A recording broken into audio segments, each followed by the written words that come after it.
Hello everyone and welcome back to Immortal History. Today we're diving into a story that, frankly, sounds less like history and more like a fantasy novel. Imagine a world where books just vanish.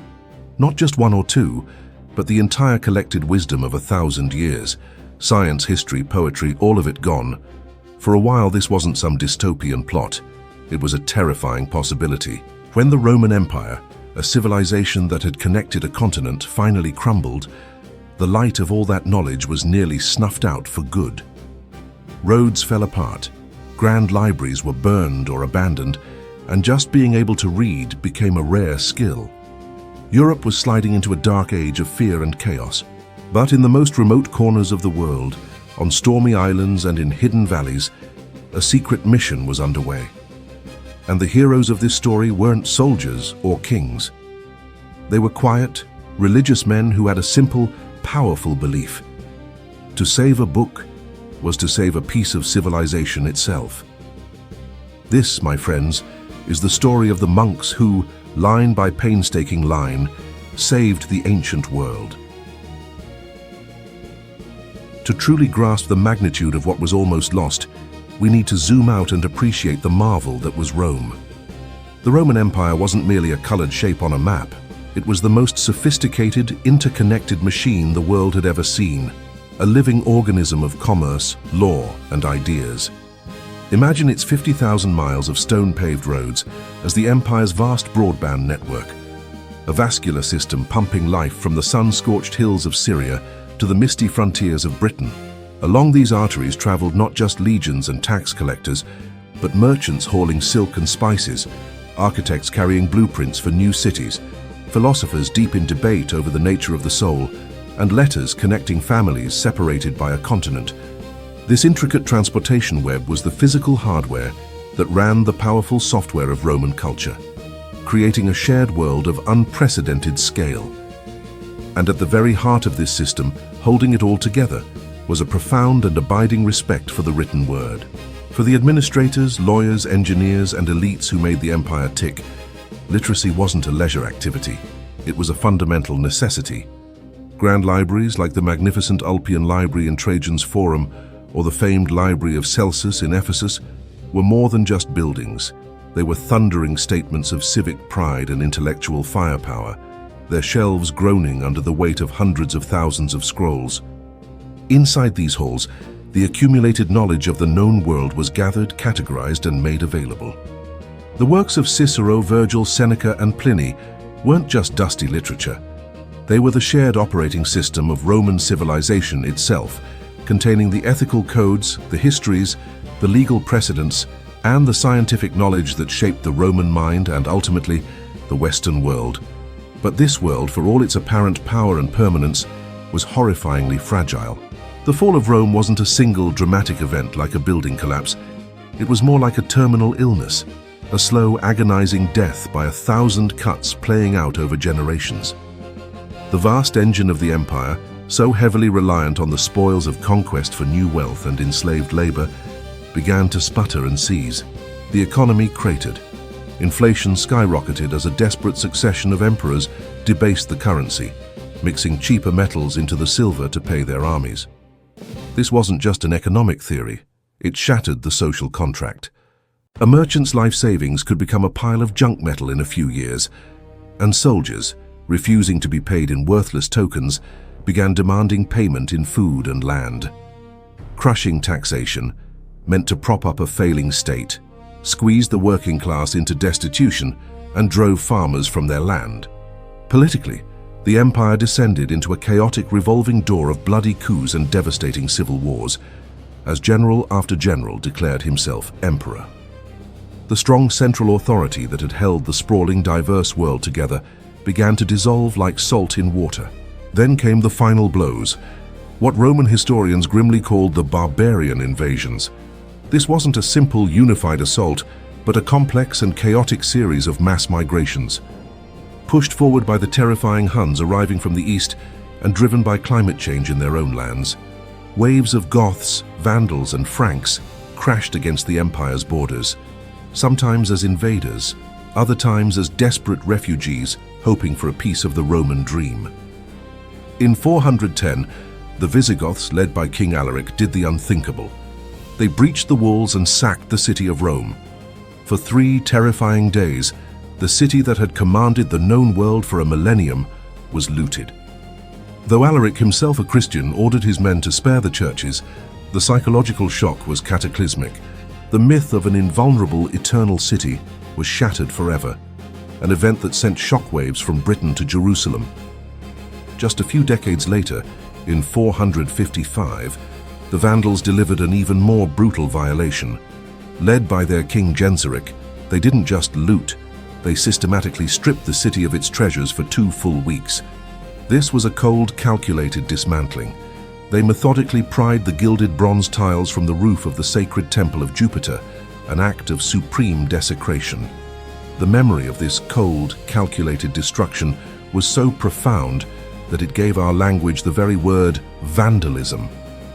With the central government gone, the entire intricate system simply ground to a halt. Aqueducts were cut and never repaired, turning once vibrant urban centers into malarial swamps.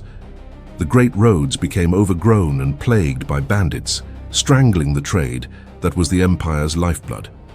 Cities emptied out as terrified populations fled to the countryside, seeking simple subsistence and safety. It's estimated that between 400 and 600 CE, the population of the city of Rome alone plummeted from around 800,000 to a fraction of that size.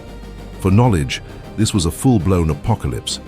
The new Germanic rulers, while possessing rich oral traditions of their own, had little use for the complex Latin philosophies contained in dusty scrolls.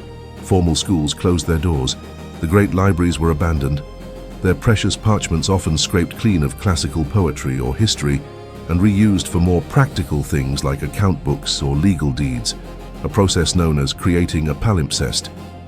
Imagine a lost play by Sophocles being erased to make room for a receipt.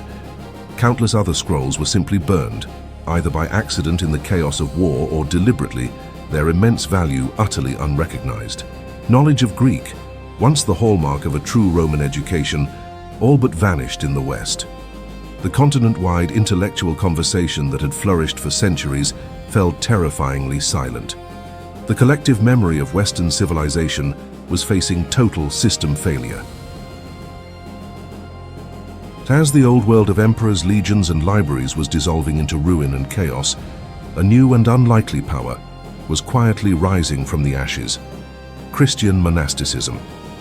It began not as some grand project to save civilization, but as a radical flight from it, a desperate spiritual retreat from a world that genuinely seemed to be ending. And 2 key figures, from 2 very different worlds, laid the essential groundwork for what was to come.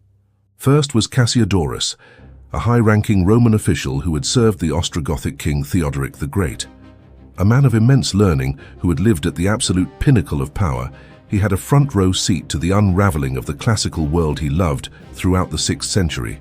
After a long and brilliant career, watching the fabric of society shred before his eyes, he retired, but not to a peaceful countryside villa. He founded a monastery in Italy he called Vivarium, the place of fish ponds. His goal was nothing short of revolutionary. Having witnessed the widespread destruction of the Gothic War firsthand, he understood with painful clarity that the entire intellectual inheritance of the past was in mortal danger of being lost forever. He therefore created a new kind of holy mission for his monks, the systematic collection and copying of texts, both sacred and secular. He famously declared, "Every work of the Lord written by the scribe is a wound inflicted on Satan." For Cassiodorus, the act of copying was an act of war against the forces of darkness and ignorance.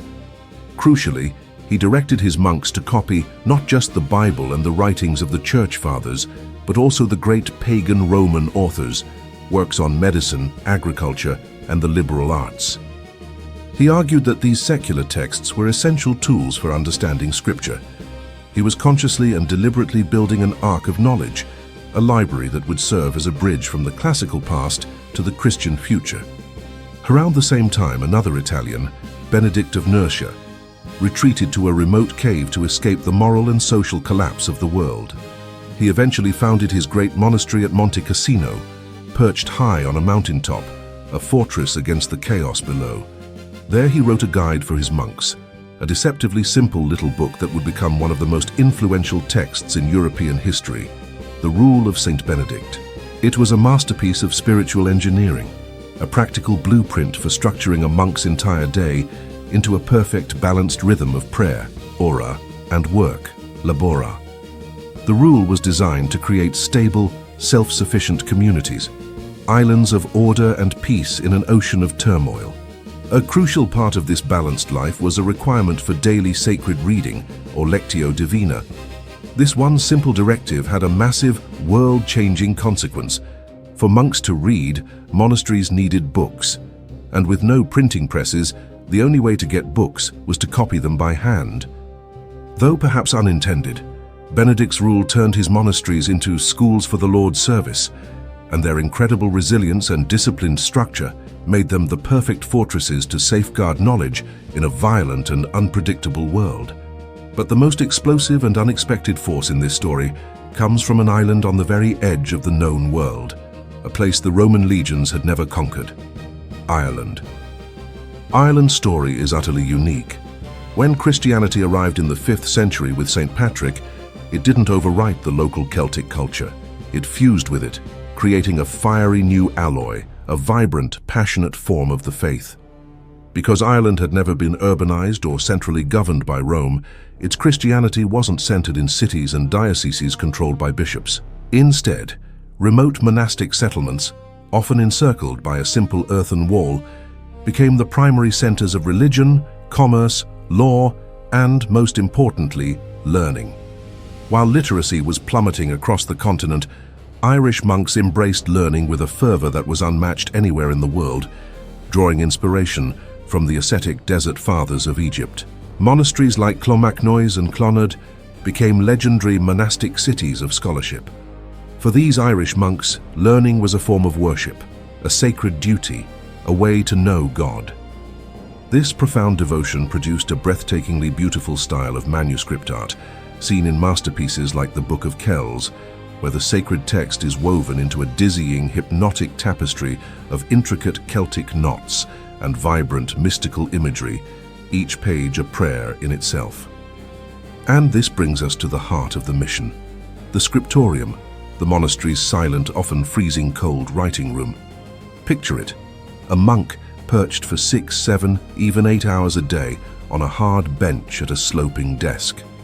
For hours on end, the only sound is the whisper-like scratch of a bird's feather on an animal's skin. The process itself was both an art and an industry. The writing surface was vellum or parchment, made from the specially treated skins of sheep or calves, a long, laborious and frankly smelly process. A single large book like a Bible could require the skins of over 100 animals, an entire herd sacrificed for one volume. The ink was often homemade from oak galls and iron salts, a chemical recipe that had to be mixed with absolute precision to create a permanent, deep black. The pens were quills, fashioned from goose or swan feathers, which had to be constantly recut with a sharp knife to maintain a perfect point for the delicate script. With these simple earthy tools, the monks performed a miracle of preservation. And what's most astonishing is what they chose to copy.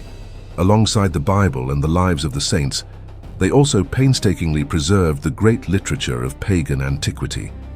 Works by Virgil, Cicero, Ovid, and even the Greek philosopher Aristotle were copied by the hands of men whose religion was often diametrically opposed to the ideas contained within them. Why? Sometimes it was for purely educational purposes. These authors were the undisputed masters of Latin grammar and rhetoric, skills necessary to fully understand and interpret the complexities of the scriptures. Other times, a pagan text simply got lucky, bound in the same volume as a more important religious work, and carried along with it through the centuries. Whatever the specific reason, these quiet, anonymous, and humble men toiling in the cold became the accidental and essential guardians of the entire intellectual heritage of the classical world. It's an incredible thought, isn't it? Before we see how these monks took their knowledge back to the continent, if you're finding this story of quiet heroism compelling, take a moment to hit that like button. It really helps the channel and lets us know you want more stories like this. The monks did not simply hoard this precious, hard-won knowledge within their stone walls. Driven by a powerful spiritual calling they called a pilgrimage for Christ, or peregrinatio pro Christo, they set out from their island home to bring both the Christian faith and the light of learning back to a benighted continent. This was a uniquely Irish form of asceticism, a voluntary, permanent exile for God. It meant leaving behind everything you knew, your home, your family, your kin, not as a punishment, but as the ultimate act of devotion. To wander the world, to be a stranger in a strange land, was to imitate Christ himself. Beginning in the late 6th century, these Irish wandering scholars started appearing all over Europe, startling the locals with their coarse white robes, unusual hairstyles, and their most precious cargo: satchels heavy with books. The greatest of these spiritual adventurers was a man named Columbanus. Born in Ireland around 543, he was a brilliant scholar and a fiery, unyielding ascetic. At about age 50, an age when most men were slowing down, he felt the irresistible call of exile and set out for the continent with 12 companions. They landed in what is now France, a land ruled by the decadent and spectacularly violent Merovingian kings. The kingdom had fallen into deep moral decay, a place of political assassination and casual brutality, and Columbanus was a spiritual thunderbolt unleashed upon it. He was fearless, passionate, and utterly unwilling to compromise his principles, a trait which famously put him in direct conflict with the powerful and ruthless Queen Brunhilde. He openly condemned her grandson's practice of keeping mistresses instead of marrying a lawful queen, and at one point refused to bless the king's illegitimate children to their faces, declaring with righteous fury, "Never shall scepter be held by this brothel brood." His defiance enraged the royal court. He founded monasteries in the most desolate and forgotten places, such as the great monastery of Luxeuil, established in a remote forest amidst pagan ruins, a powerful symbol of Christian learning, triumphing over both wilderness and superstition. Luxeuil soon became a powerhouse of learning and manuscript production. The rule he established for his monks was far stricter and more physically demanding than Benedict's, reflecting the harsh, penitential asceticism of the Irish tradition. His uncompromising nature eventually got him exiled by the secular and religious powers he had offended, but even that couldn't stop him. Forced from Luxeuil, he traveled up the Rhine River, preaching and converting as he went. One of his followers, a monk named Gall, fell ill and stayed behind to found a hermitage that would eventually grow into the great abbey of Saint Gall in modern Switzerland, another legendary treasure house of ancient manuscripts. Finally, as an old man in his 70s, Columbanus undertook his most arduous journey, crossing the treacherous Alps into Lombard Italy. There, in 614, he founded his most famous monastery, Bobbio.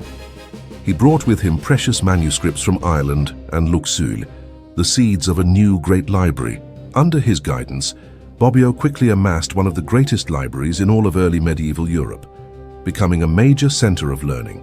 Its scriptorium became a legendary center for producing and preserving countless texts, including some of the oldest surviving works of Latin literature, and even precious texts in Greek, a language that was all but lost to the West.